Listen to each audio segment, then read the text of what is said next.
record here.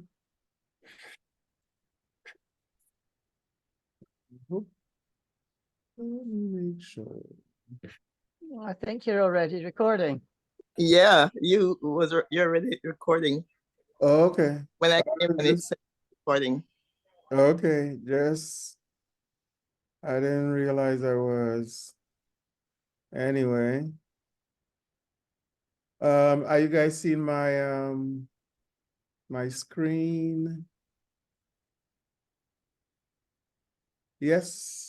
Yes, we can see. Okay, so Yes. welcome everyone to Environmental Fridays. We are in season 6, and today is episode 5. If you wish to see the entire schedule and the speaker's bios for all of this season 6, and season 5 is there too. You could use the link on the screen, or you can use our QR code to get to that website. So what's coming up? In February, we have next week, we have the effect of air pollution on child brain development by Megan Houghton. I believe she's based in UC, University of California. I can't remember which campus right now, but we'll hear from her next week.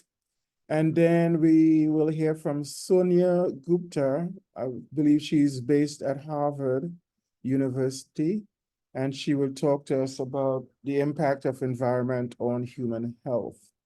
So that's what's coming up for the next 2 weeks of February. My two guests, co-hosts today, Sarah or SJ or Jesse, is here with us as one of my co-hosts. So Jesse, I'm gonna put you on the spot. SJ, I'll put you on the spot. What is something that's really you're very passionate about and you very much think it's like one of your interesting features? I'm personally very passionate about environmental journalism and using the media to improve education about timely environmental topics. I believe communication and education are really important in fighting climate change and encouraging other people to change their minds and behaviors. Okay, And yeah, that's a really big interest of mine. okay. You have any sort of like pastime? Environmental Fridays Season VI, input chat text message environment. You have any pastimes? In my pastime, I like to read. I do some yoga. I've enjoyed doing some journalism work, and I'm a very big pet person. I have a lot of some dogs and cats at home. Okay, all right. Sounds good. And Siobhan, same question. What is some things that you're passionate about, your pastimes? Hi, good morning, everyone. Morning. I think so for me, my real passion is getting more young people interested in the marine environment. Okay. I think that's definitely something that I dedicate my time to in terms of, getting more people just appreciative of, the beauty that is out there. And then, once they appreciate that, then we can bring them on as becoming environmental stewards. So definitely, that is one of my biggest passions. Okay. And of course, as a water baby myself, I spend a lot of time snorkeling, scuba diving, going Okay. out on the boat. So that's really where I spend most of my When time. was your last time going out to sea? Yesterday. Oh my gosh. That okay, okay, I'm convinced. Yes. No joke. Where did you go? Where did you go? I went out to the reef, did a little bit of snorkeling. In Tobago? Yeah. Nice, nice, nice. Wow. I'm so jealous right now. Yeah. And the water is just beautiful. right now on this side. Yeah. Oh, my goodness. Well, thank you both, SJ and Siobhan, for agreeing to be part of our Environmental Fridays, agreeing to be host, and welcome. So at this point, we will hear from both of you more later on. But at this point, I'd like to go ahead and introduce our special features speaker, Sarah Wolf. She's an education coordinator at Hendricks County Partnership for Water Quality. She is somewhere close to Indianapolis, half an hour or so away. And I've seen her very interested in my Environmental Fridays posts and other posts. And so I just kind of followed up and asked her to be our special feature speaker for today. And she would try to focus on getting students some sort of career path, talking to them about a career path in environmental fields. So Sarah, it's a pleasure to have you on here with us today. Thank you, Dr. Murray. Hi, everybody. I'm Sarah Wolf in central Indiana, not too far from Indianapolis. Like Dr. Murray said, I'm the education coordinator.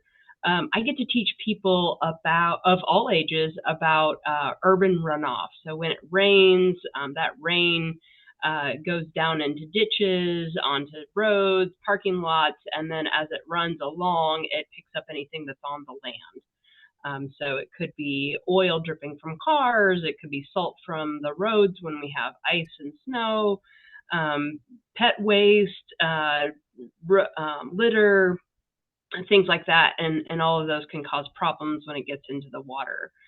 So I get to teach people how to keep our waterways clean, and so that we can reduce some pollution issues that we have. I just started in this position in July, and so I came from parks.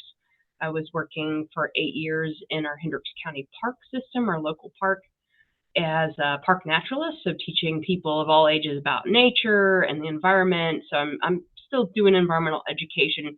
My new job means I don't have to work weekends unless I want to, which is huge. I also get to walk to work because I'm that close to my office. So that's been a wonderful switch. Previously, I have experience in state and national parks as a park ranger, park naturalist. So I've just continued along the path of trying to reach people, to teach people about the cool nature that we have here in central Indiana. I think sometimes Recording in progress. Kids get to learn all about really cool nature at the rainforest, or other places of the world, and sometimes we can think that where we live might be kind of boring. I mean, sometimes people think Indiana is flat, dumb, boring Indiana, like the northern 2/3 are really flat. We've got a lot of farm fields. So you have to kind of look for those interesting spaces to go explore and go hiking and things like that. But they are here, and so my hope and goal is to encourage, especially young people, to appreciate what nature we have in our own backyards, so that if they do appreciate it, they have that connection. They're more likely to do something when we need to fix problems that we have here, and then they also want to protect those special areas in other parts of the world too. So in addition to my job, I also teach one class at Indiana University Bloomington on Mondays. I teach an environmental education class there for college students at 300 level class, and I really, really enjoy that. I get to do similar things to my current job with them, and that's just a lot of fun. And it's kind of funny to be teaching for my competitors, my alma mater competitor. I'm a Boilermaker. I have 2 degrees from Purdue University, natural resources and environmental science. So it's kind of funny to teach for the other university, but I'm very, very honored to be there. So that's a little bit about what I get to do. Okay. So let me ask you this. Do you have rivers and lakes and stuff like that close by to you? Not Still super big Indiana? rivers in my county, but we do have some main streams. We have, I think they're all man-made ponds. We have, small drainage ways. There's bigger rivers in other parts of the state, but not in anything that I don't think is considered a river here in my county. So what's your educational path? And what advice would you give to high school students if they want to get into environmental science and related fields? So I knew from early on as a child that I wanted to do something where I could be outside for a part of the time. I grew up camping, hiking, playing outside. And so the degree program that I went into at Purdue seemed like it was very versatile. You got to learn a little bit about a lot of things. So really an expert in none, which it can be a challenge, but also gives you awareness of lots of different areas within environmental science. So actually my dad has the same undergraduate degree, Okay. but I went and got a master's. Right, For young people trying to decide if they want to go into this field or really any field, I found that volunteering and shadowing, job shadowing, was really helpful when I was in high school, because then it gave me a really good idea about some of the aspects of types of jobs that I could go into with that degree program. So I highly recommend that high school students, even younger, if they're able to, shadow or volunteer with different types of organizations to get an idea if they are interested in that field. I had, classmates at Purdue who had no experience in the field at all, and were hoping to walk out with a college degree and just walk right into a job, and that's often not how it works. You right. have to have name recognition, you have to have experience, and it helps to have, somebody putting a good word in for you because they worked with you in some capacity. So volunteering, job shadowing is very Very important. important. Yeah, it gives you real world experience in your field. Yeah, yeah. Okay. Does anybody else have a question for Sarah? We could take one question or one comment. All right. If not, thanks again, Sarah. We will definitely be staying in touch, seeing how we could possibly do some further collaboration. All right, so next we want, let me go back to my screen. Just let me know if you guys are seeing the screen. I'm sorry, is it possible that I could just ask a quick question? Oh, sure. Does where she is, does all the way, the gray water go into, I mean, she's talking about runoff, but Mhm, does gray water from bathrooms, kitchens, etc., does mhm. that go into your main collection system, or is that included in the runoff? And the gray water, everything from homes, sinks, toilets, all of that goes into our sewage treatment plant. If you're in town, it goes in, it is treated and then released. Although the sewage treatment plants have a difficult time treating everything that goes down the drain, pharmaceuticals, for example, other substances, they have a hard time removing all of that. So I don't work so much with stuff that's being flushed down from a house. I'm more involved on the outside, like promoting proper use of fertilizers and pesticides on your yard, trying to keep things out of storm drains and things like that. But there are some places, I don't know if there are any places here in Indiana that are using, like, reusing gray water to, like, flush toilets or, things like that, or water from rooftop collection reservoirs. So we're not to that point yet, but everything going from a house is getting treated, either with an on-site septic system if you're out in the country, away from towns and those utilities, or it's going to the sewage treatment plant. Okay, Right, thank you. okay. So next we will have SJ introduce our speaker for today. Hey, yes, so our guest speaker today, who I am honored to introduce, is Quincy Edwards. Edwards was born in St. Kitts and Nevis. He holds a Doctor of Philosophy degree in Analytical and Environmental Chemistry from the University of the West Indies. Dr. Edwards currently serves as a research scientist at the St. Kitts Biomedical Research Foundation. However, he has been in academia as well for over a decade now. Dr. Edwards voluntarily served on several committees in St. Kitts and Nevis, including the Environmental Management Technical Committee at the St. Kitts and Nevis Bureau of Standards and the Pesticide and Toxic Chemicals Control Board in the Ministry of Agriculture.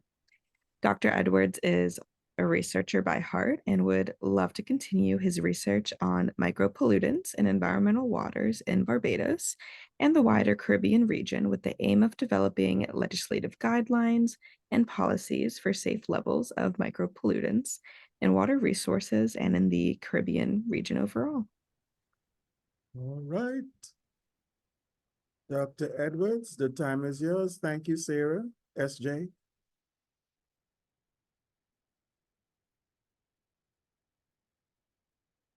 So, Dr. Edwards, the time is yours.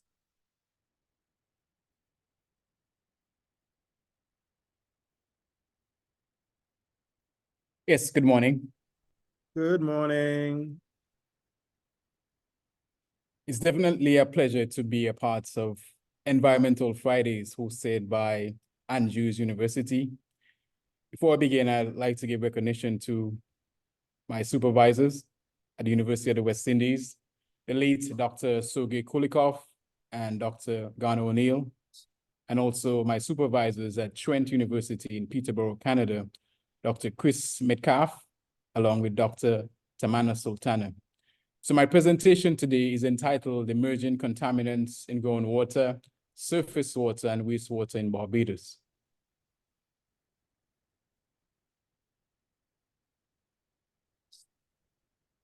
As the photo dictates, by simply turning on the taps, you always inquire whether your tap water is pure, if it contains invisible organic pollutants, as we can see from the photo in the introductory slide. So our research initiated based on the media, pharmaceuticals found in the US drinking water. So this was newspaper highlighted, a newspaper clipping highlighted by the Boston Globe. And they highlighted that trace quantities could endanger wildlife and humans. So we of the view, these same pharmaceuticals are being used in Barbados and the wider Caribbean. So likely we should be able to find the same pharmaceuticals in our drinking water supply in Barbados and other Caribbean islands. Additionally, other news clippings maintain that we have jogged waters, that municipal wastewater treatment plants are unable to remove pharmaceuticals during the wastewater treatment. So that was another reason why we chose to investigate wastewater treatment plants in Barbados. So in the Caribbean region, drinking water basically equals our groundwater. The majority of the Caribbean region, we're highly dependent on groundwater for our potable source of water. So groundwater in the Caribbean is about 52% they're used for consumption. Surface water is 35.8%. To a small extent, we have desalination plants that are used to produce potable water and rainwater harvesting, which is less than 1%. So just to highlight Barbados, in which the research was conducted, so 90% of the groundwater in Barbados is used for drinking, for potable water. 10% is collected from desalination, which is used for drinking. And just to highlight some other Caribbean islands, Barbados, Jamaica, St. Kitts and Nevis, in which we are, by home country, we are highly dependent on groundwater for a source of potable water. Other Caribbean islands, including Anguilla, the British Virgin Islands, the Cayman Islands, Turks and Caicos, highly depends on desalination as a source of drinking potable water. When we turn our attention to the Windward Islands, such as St. Lucia, Dominica, Grenada, and St. Vincent and the Grenadines, they are highly dependent on surface water as a source of potable water.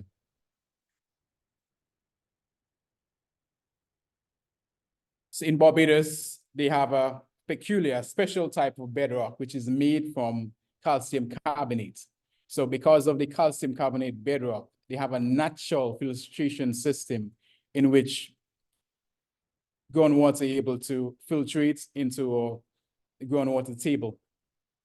And in Barbados, well, the rainy season within the Caribbean region normally extends between 3 to 4 months. And this is where we have precipitation or rainfall exceeds evaporation. So this is where our groundwater table is able to recharge. And during that time, there's a potential for the contamination of groundwater from surface water infiltration.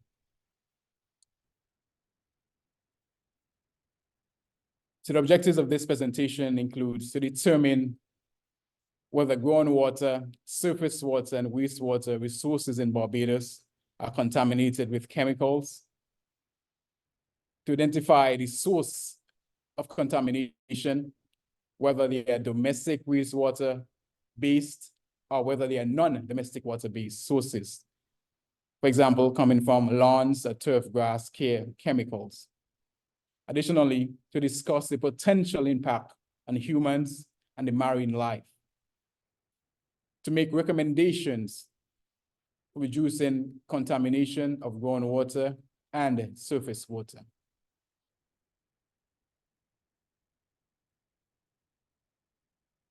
So the whole idea of this research is to find a chemical marker. And in order to use a chemical marker, we must have certain characteristics, including its analytical procedure should be simple, rapid, and inexpensive. It should be present in groundwater, surface water at higher concentrations than the corresponding pollutants. It should be at least as persistent and mobile in water as the corresponding pollutants. And its variation should demonstrate positive correlation with those of the corresponding pollutant.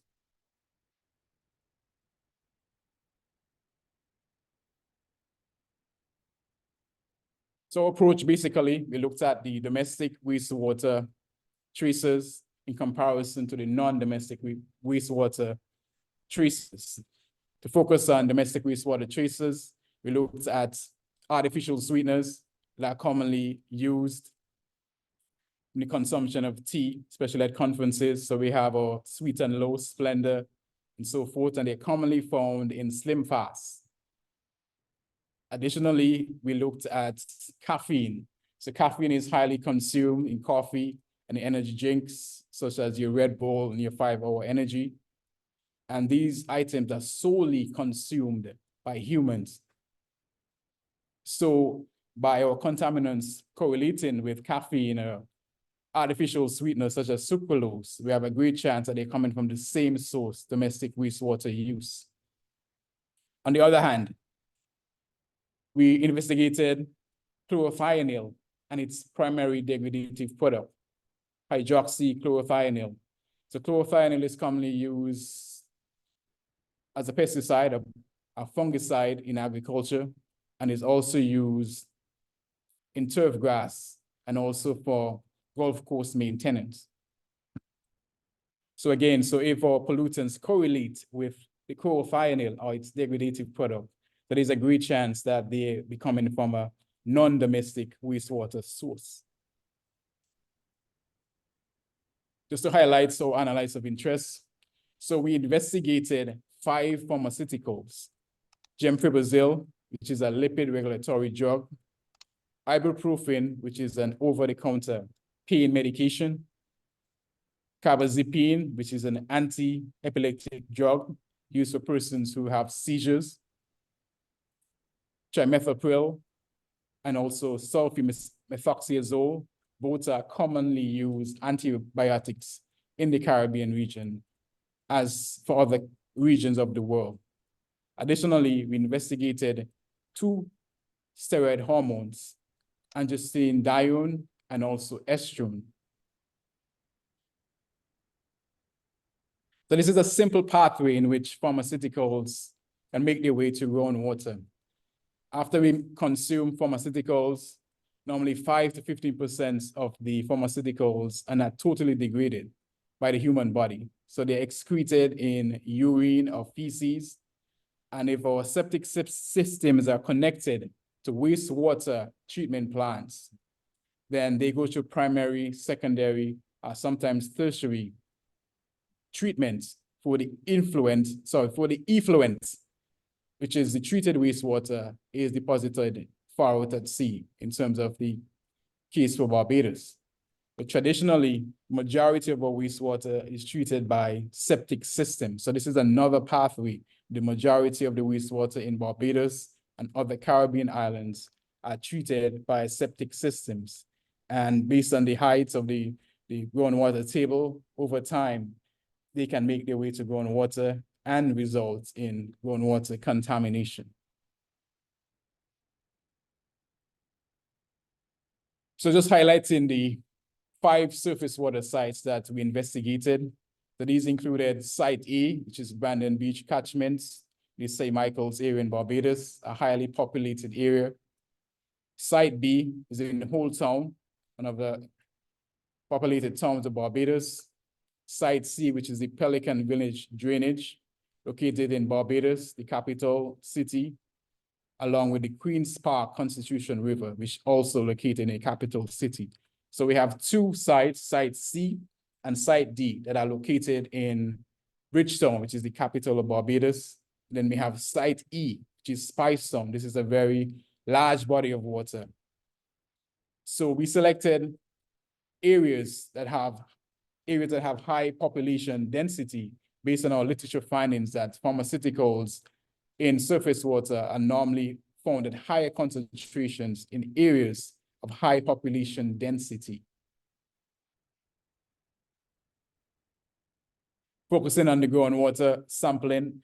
So we collected 5 samples from 5 different pumping stations in Barbados, on the West Coast, and also in the St. Michael area. In Barbados, there are 2 wastewater treatment plants, which treats about 15% of the domestic wastewater, where the majority of your wastewater is being treated by basically septic systems or subholes. Barbados has 4 major golf courses that operate in operation at the island, along with multiple resorts that needs maintenance. So this is where your chlorothionyl comes in and is used to maintain turf grass used in golf courses for playability.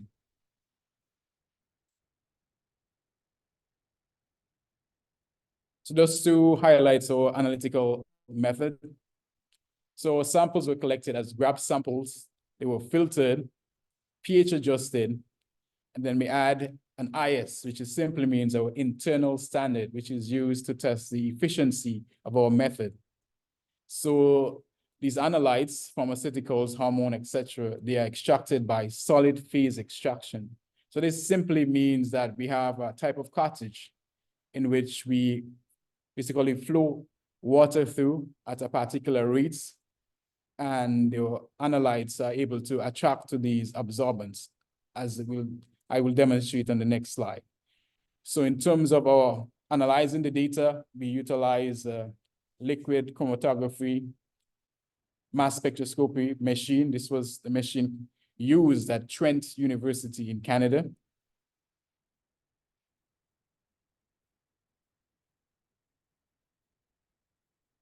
So the principle of solid phase extraction is simply based on ion exchange chromatography. So the positively charged absorbents in your SPE cartridge, the solid phase extraction cartridge, attracts negatively charged analytes, such as the type of pharmaceuticals. And the opposite, your cation exchange solid phase they attract your positively charged ions, your analytes that are present in water. So this is basically how we're able to extract pharmaceuticals and hormones from water based on ion exchange chromatography. So positive charge absorbent, it attracts the negative charge analytes present in water and vice versa.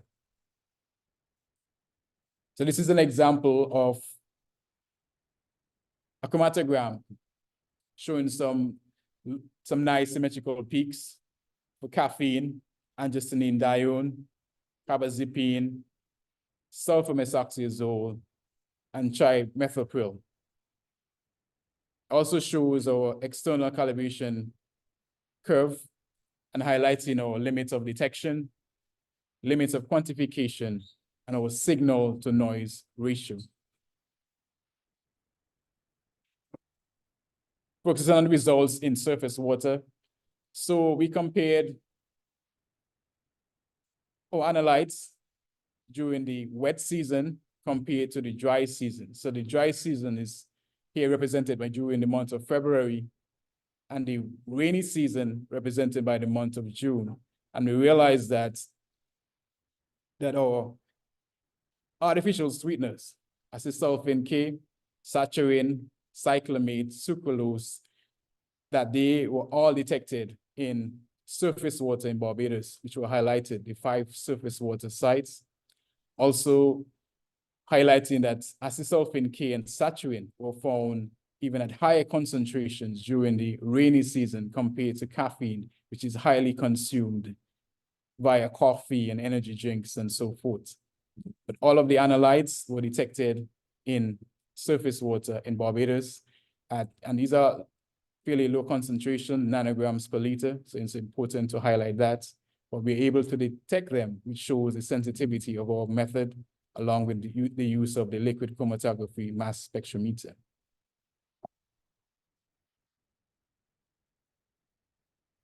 Focusing on our pharmaceuticals, carbazepine, ibuprofen, sulfamethoxyazole, estrone, and androstenedione. So it's important to know that all of the analytes, pharmaceuticals, and hormones were detected in surface water.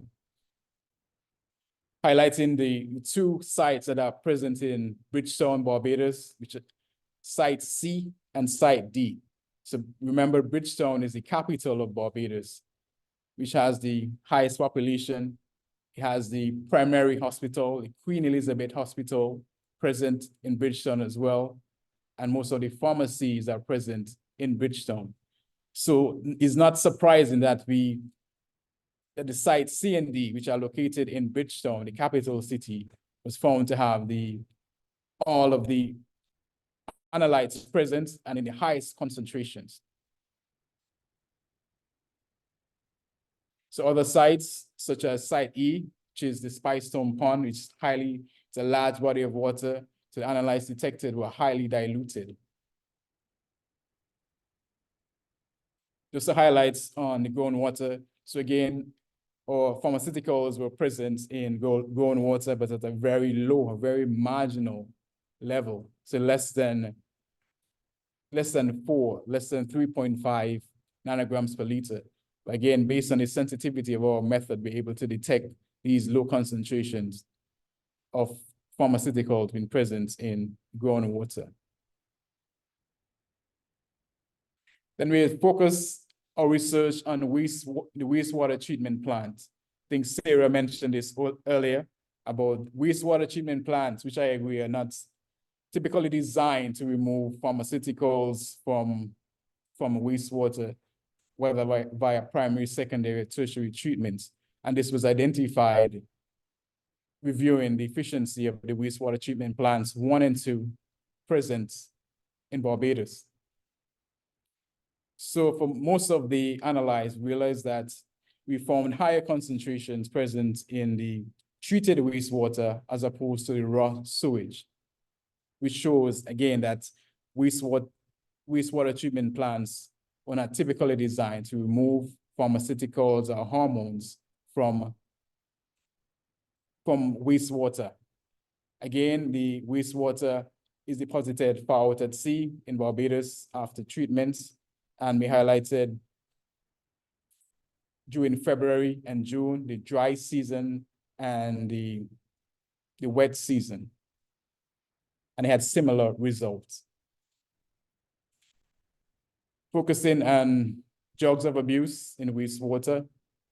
So our research also looked at commonly used drug of abuse, especially used in larger countries, and we were able to detect amphetamines, cocaine, ecstasy, tramadol, fentanyl, which were present in the raw wastewater in Barbados. So both wastewater treatment plants, 1 and 2, were able to identify trace levels of drugs of abuse in Barbados. So basically, this shows that more research is definitely needed in Barbados in relation to sewage epidemiology, as we are finding drugs of abuse in the wastewater system.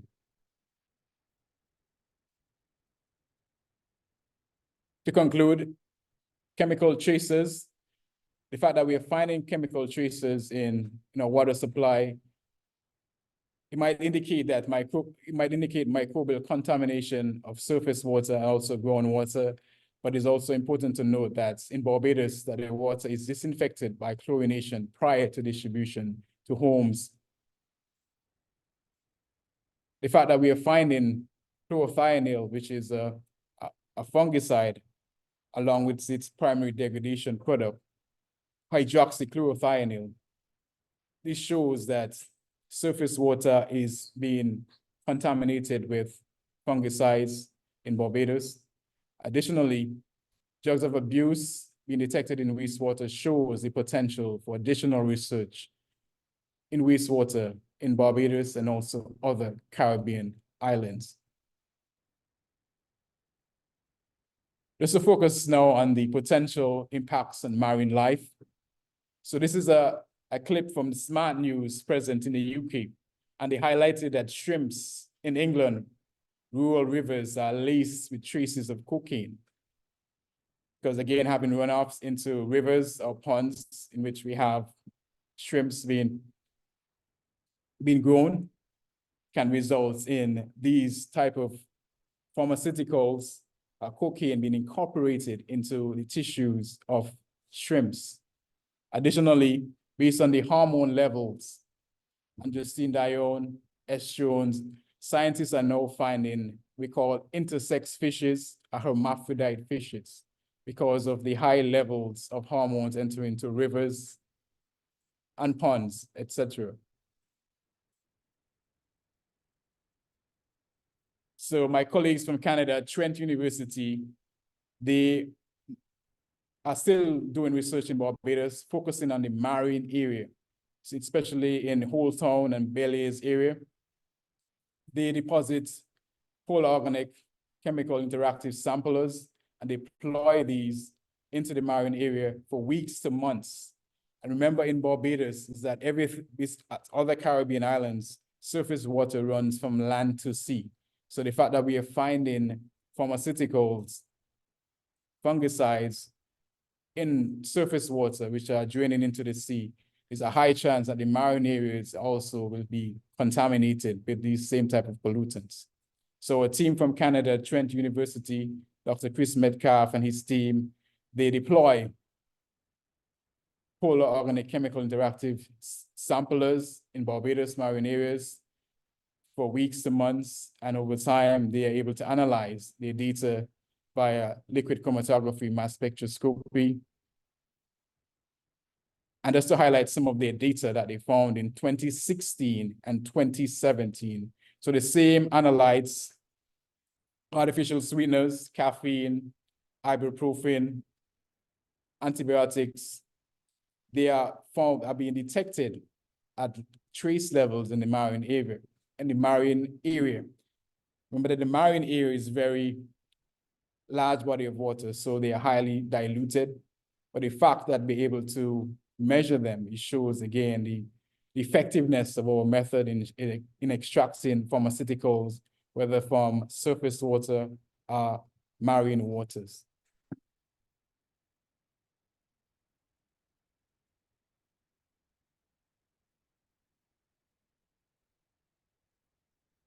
Additional monitoring of micropollutants, pharmaceuticals in groundwater is definitely required in Barbados and other Caribbean islands.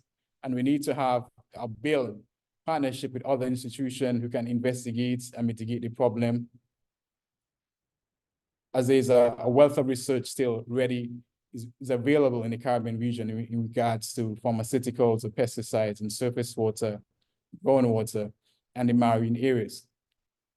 Additionally, we need to develop legislation guidelines for micropollutants in groundwater and surface water in the Caribbean region. To date, we don't have specified guidelines to what's considered to be safe levels of micropollutants such as pharmaceuticals, pesticides, hormones, etc.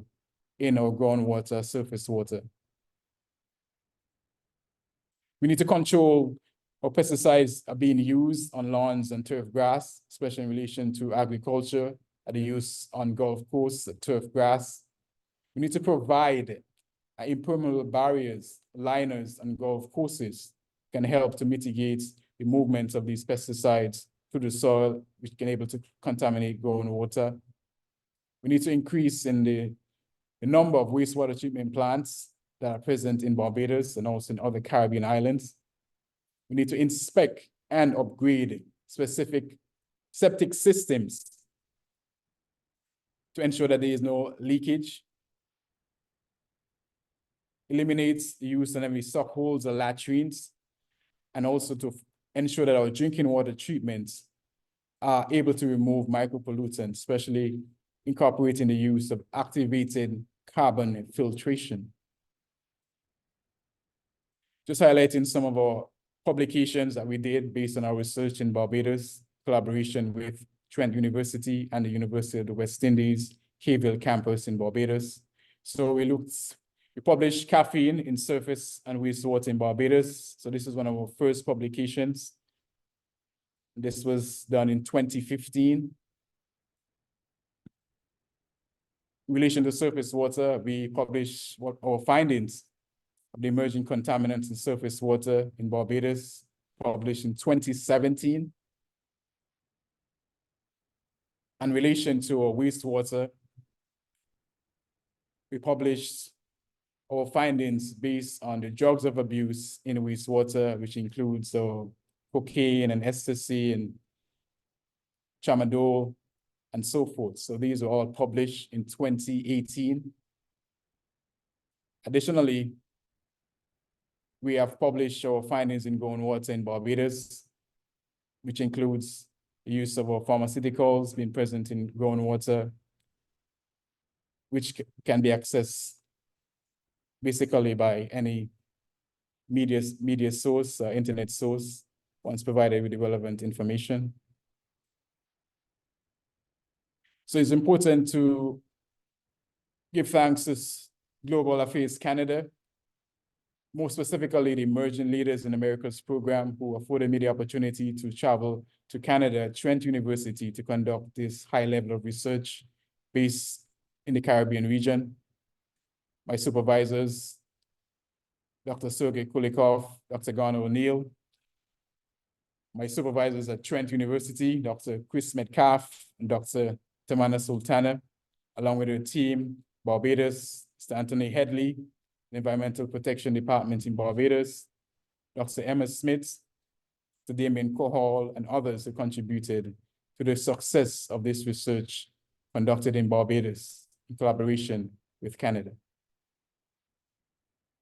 These are some of our selected references. And thank you for your attention. So I'm open for any questions that you might have.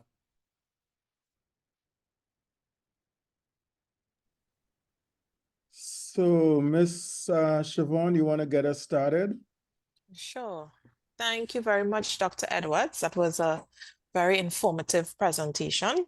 So we would like to jump straight into the Q&A part of the session this morning. I see we have our first, is that a question from Sarah, or is it just a good job? That was just a good job. Good job. All right. Great. Okay.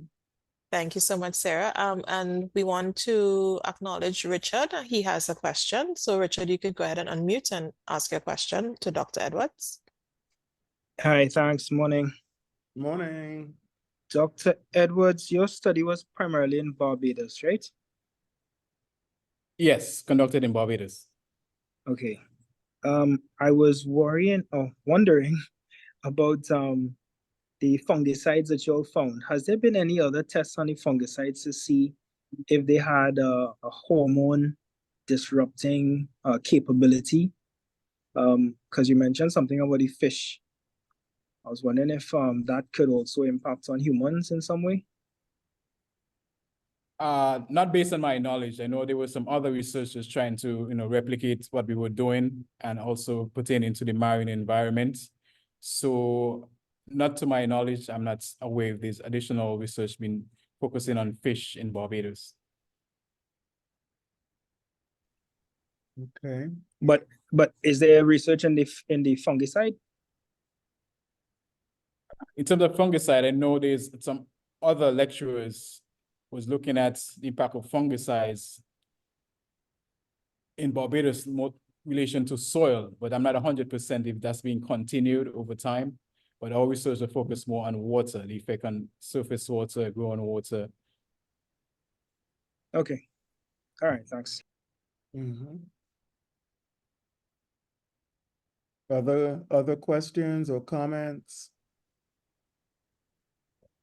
We have Dr. Sylvia Carter as a question. Sylvia Calendar, okay. Calendar, Carter, yeah. Yeah.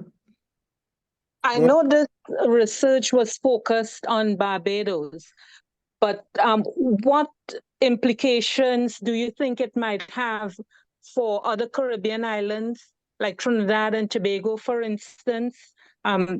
Is there any work being done similar to what you did in Barbados? Okay, that's a good question. I know in St. Lucia, my supervisor in Canada, Dr. Chris Metcalf, he had a PhD student at Trent University who was conducting research in surface water in St. Lucia. But I'm not aware of if this is being conducted in Trinidad and Tobago, but definitely it shows that there is scope for this type of research, not only in Barbados, but other Caribbean islands, including Trinidad and Tobago. And this is something that we will love to continue once we have the appropriate funding. Okay. Do we have any more questions for Dr. Edwards? So I have a couple of questions. One is the process of translating the research into policy and practice. Are you involved with that as well in terms of like meeting with government officials, government departments, ministries, to try and figure out what to do with the research results, the insights that you get from research? Well, currently, I am not in Barbados. I'm currently based in St. Kitts right now, but I've presented similar presentation in terms of the Caribbean Wastewater Association meetings, which is a regional association, Caribbean Water and Wastewater Association. So there, persons are aware of the research, and just recently there was an ad in Barbados that mentioned that they are looking to investigate more of the sewage epidemiology studies based on the drugs of abuse, especially after their carnival crop over. So this was one of the media coverage that was recently published, that they want to continue this type of research on the wastewater to look at drugs of abuse in Barbados. So when you say they, are you talking about Barbados government officials? Yes, Barbados government officials at the Environmental Protection Agency in Barbados. Okay, okay. So I see a question, Dawn. Dawn, you could actually unmute and ask your question. Okay, sorry, I'm on a phone and it's not behaving. Oh, we're hearing you. Okay.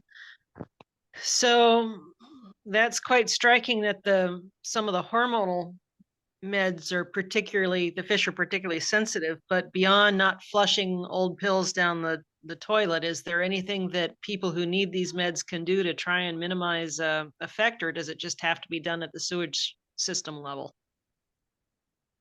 All right, so a very good question again. So a part of my research that I conducted in Barbados is that we did basically a questionnaire to some of the pharmacies around Barbados and to get their feedback on how they treat the expired pharmaceuticals. Right? And so, but the whole idea was for them to upgrade their practices. We have recommended for patients to return expired pharmaceuticals, in which can be disposed safely, or even to ship back to the manufacturers who are in a better position, who can dispose these expired pharmaceuticals. So, and some of the pharmacies around Barbados has actually started implementing this, that they had a take-back system. So unused pharmaceuticals or expired pharmaceuticals were able to be returned back to the pharmacy, in which they could safely discard these things, which can be a primary means of reducing this effect on the environment. Okay. And Sarah, you had a comment, you wanna? Sarah Wolf. Yeah, it's just all very interesting, Dr. Edwards. I don't think I've heard of caffeine coming through sewage treatment plants. I knew about the pharmaceuticals and some other things that I can't remember off the top of my head, but that's very interesting. So are we going to have like really hyper fish now and frogs? No, I don't think so. I think that the fact that researchers have not investigated caffeine, because it's not really a, say, pollutant, right? So what we use caffeine in terms as a tracer in terms of to identify where these pharmaceuticals are coming from, especially in relation to surface water contamination. Very interesting. Thank you. Pat, you could unmute. Right. Good morning. Good morning. Good That morning. was extremely interesting and rather enlightening. If you were in Barbados, where would you recommend you get your drinking water from then? Would you just take it from the tap at that rate, or would you decide that you had to have extra pre-treated water? As my first question. The other question is that, as you absolutely correctly said, the waste, the contaminants in the sea are definitely, a lot of them are from a land-based source. So therefore, from your findings, I would be very cautious about fish that was sold in Barbados, that was collected close inshore, that was caught close inshore. Or have I come to the wrong conclusion? In relation to the findings in terms of marine environment, these levels are very low, very minuscule. So at these levels, they don't currently, provide any major effects, if not at all, on marine life in terms of fish and other organisms, because they are very low concentrations in nanogram per liter were identified by our team in Canada. And in terms of drinking water, concentrations found are, again, very low, right? So it's not a point where you can have effects on, say, humans and so forth. But the best thing about this type of research is that it provides an understanding for persons who might be unaware that these things can happen, in terms of the way these pharmaceuticals can make their way into an environment, into water, because a lot of persons are unaware that this is happening in our region. It can happen in our region as a small island states. So the water in Barbados is fairly safe to drink as for other Caribbean islands. So it's not a place where it's a hazard in any way. Okay.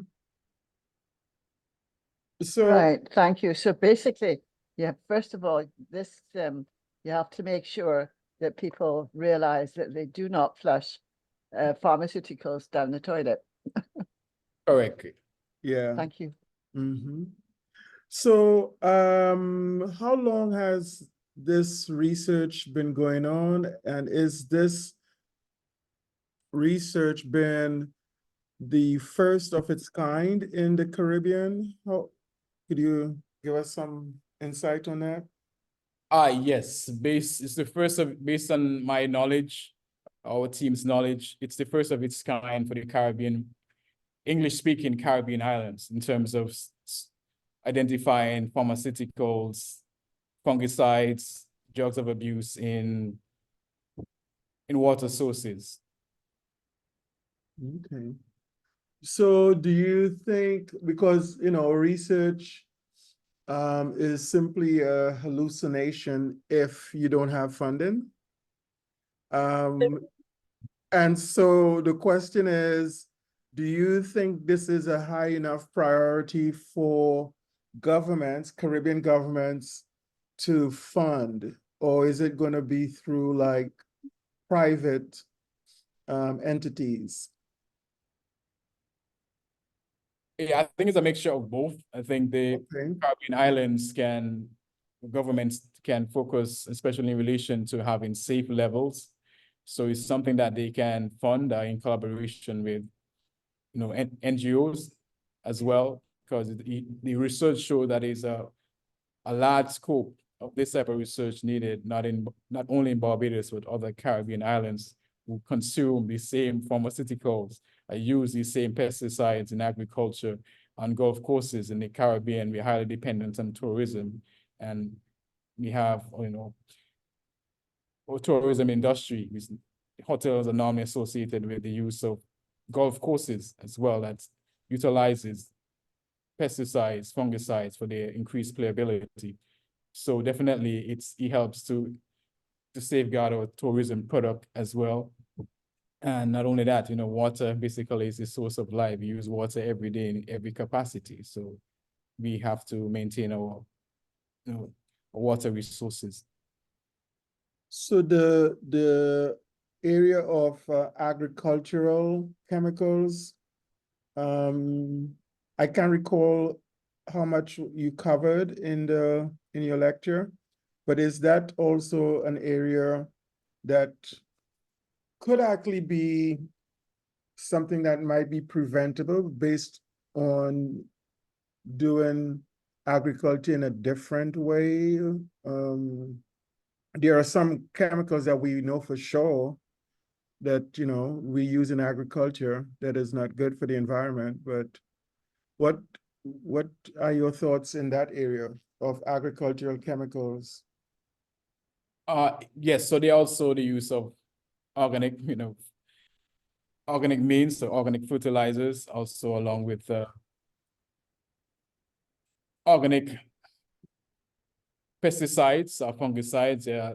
Also you have to look at the half-life, for how long these chemicals remain in our environment. So, and that's why we, you know, St. Kitts and Nevis, we have a pesticide and toxic chemical control board that governs what pesticides are used, are imported, especially in St. Kitts and Nevis. And for other Caribbean islands, they have the same, similar type of institution that governs the importation and the use of pesticides within a particular island. Okay. So Richard, do you have a question, a comment? See your hand up. Sorry, no, I think I just forgot to take it out. Okay. Okay. Siobhan, do you have any?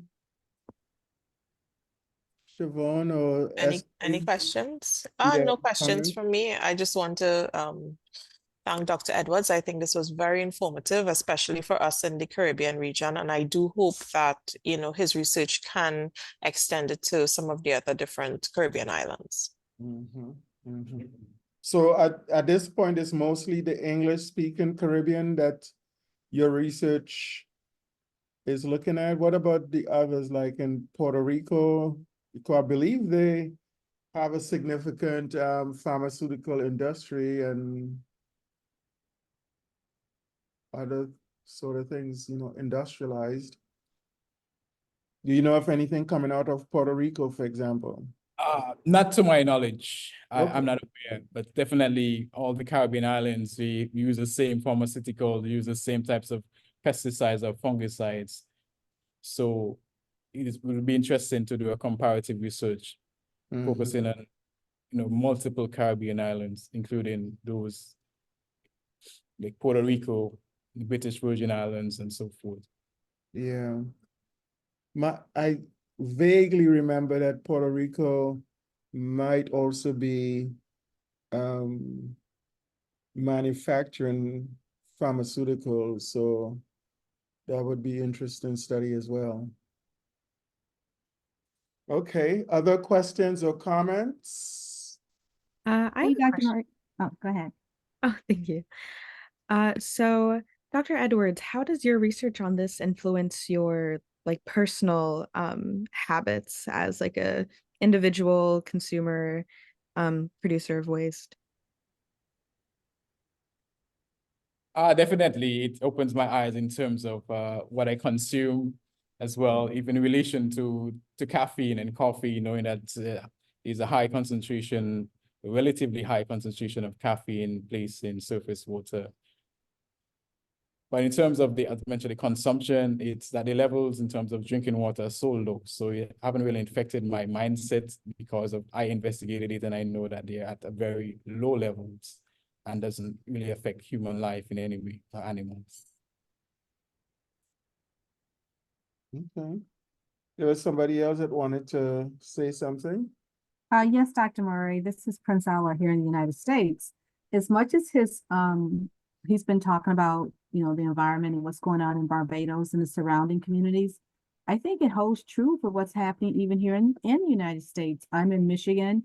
We have Pfizer next door to us here in our state, and we have other pharmaceutical companies. And if you remember, Dr. Padma of Andrews was doing research on companies that have been actually allowed to dump certain things into our lakes and rivers. And listening to this reminded me of her research several years ago. And for us to think about it, not just there, that's why him being on this show really enlightened me. And I'm sure others who can hear this today and can hear this once it's been pre-recorded and put out there on YouTube. But it's happening in our backyards next door to us. And I'm so glad that he was here on Environmental Fridays, because now we need to focus on what not only everything he talked about, but that and much more. And how can we look in our backyards to say, is this happening to us in Michigan? In Indiana, we have someone here from Indiana, and there are others. So I think it was a very, very great show today. And I'm glad I tuned into it. Thank you. Good. Yeah, that raises the point, a very important one, that most of these environmental issues, pollution issues are in fact global. So we may take a snapshot today as we did with Barbados, but it's pretty likely that not just in the US, but in Europe, around the world, that they would see the same sort of trends in terms of increasing contaminants from pharmaceuticals in drinking water and rivers and lakes and stuff like that. So yeah, that's one of the things we hope to achieve with Environmental Fridays, is that while the problem may be quote unquote localized in terms of a presentation, more than likely it's also global.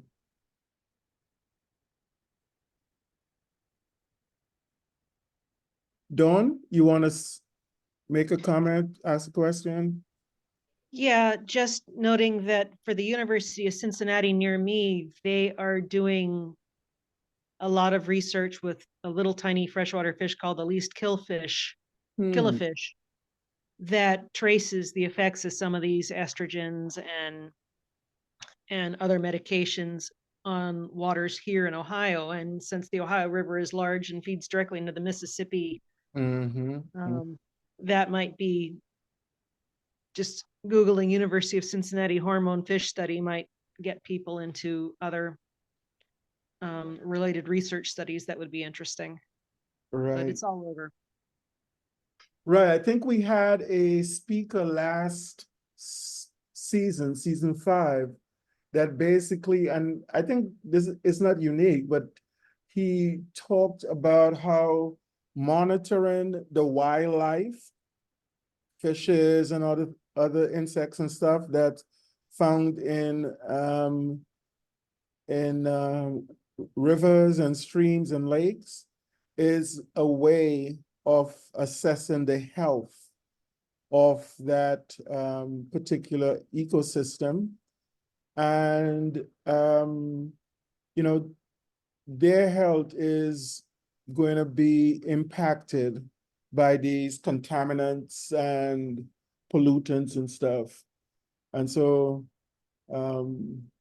in today's lecture, we saw the shrimp being affected. Could you remind us again, Quincy, Dr. Edwards, about that shrimp study? Well, this was a news clipping that I gathered from the UK. Okay. Yeah. From where? It was based in the UK, United Kingdom. Oh, okay, okay. All right. Yeah, so a lot of these things are definitely happening in different countries around the world. But you know, Dr. Murray, so much of what we eat today is being imported in from other countries. It's just a domino effect to how this can be related to us. You know, when I go into the stores, I always wish they would have the sign from what country our tomatoes and our chicken and our shrimp could be from. And that's why environmental, you said, is personal. It is personal. And for us as a whole to be able to know more about the environment and to also have our governing bodies to know more about the environment. But I love what you stand for, you know, early participant, because it starts when they're young, our young children, their interest in the environment, so that hopefully one day soon, in the next decade or two, we've already started to address, we already have educated young people from a young age who know more about the environment and what we need to do to be great stewards to this country, this world, this earth, this space we live in. So thank you, Andrews, for this. Mary Alice? Good morning, everyone. I was late and I don't want to show my face right now, but I want to thank you, Dr. Desmond and Priscilla, for inviting me to this space. Sometimes I miss it, and I want to thank all your speakers because they come with so much valuable information. And I'm so glad that these recordings are recorded, because when I'm doing something else, I can go back and refer to these recordings. And I was just doing something else coming out of another meeting, and I just heard some things that I've actually read within a grant. And, you know, just the end of this just lets me know that we as humans have destroyed the earth. And now we're trying to, you know, clean up some stuff. And it's going to be hard to do, but the only thing we can do is do what we can to try to survive. And it's no more than fair for the generation that's behind us that they have an opportunity to live a nice, decent life. But I made a statement about something I just heard Priscilla say yesterday in our Brownfield Authority board meeting about the generation, the woke. And they're waking up to these type of problems and coming up with solutions. And I just want to thank you all, because this is some valuable information.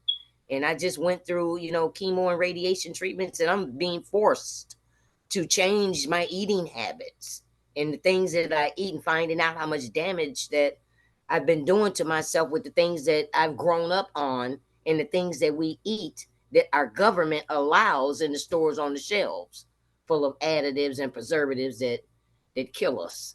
But I can tell the generation now how, you know, how they can start at changing some things in their lives. But thank you so much. You're welcome. So this area is not without hope, okay? just want to make sure that we don't think it's hopeless or without hope, because we could give specific examples. There was a time when the whole, the world pretty much was threatened by acid rain. In the 70s, I believe, 70s, maybe early 80s. It is no longer a problem because we came together and we are working towards solving that problem completely. The Chernobyl disaster, which produced a lot of radiation, there is life in Chernobyl now. So not only humans, but nature itself could recover, recoup. And so we should never feel that any of these environmental problems are hopeless, that we don't have solutions, that nature itself would fight back. Okay, any other maybe we could have one last comment or question and then we could move on. Siobhan, do you want to bring this to an end? Have any? Okay, sure. So again, thank you very much, Dr. Edwards, for your very insightful presentation this morning. So over to you, Dr. Murray, as we go on to the next segment. Okay, so just to say thanks to, again, Dr. Edwards. We want to thank our co-hosts, Siobhan and SJ. We want to thank our special features speaker, Sarah Wolf. And we want to thank all of you in our audience for participating and making this another one of a really good presentation that I think we could all benefit in different ways from. So wish you a wonderful weekend and see you again next Friday for Environmental Fridays. Tell somebody, share this experience with others and invite them and encourage them to participate. Have a good weekend.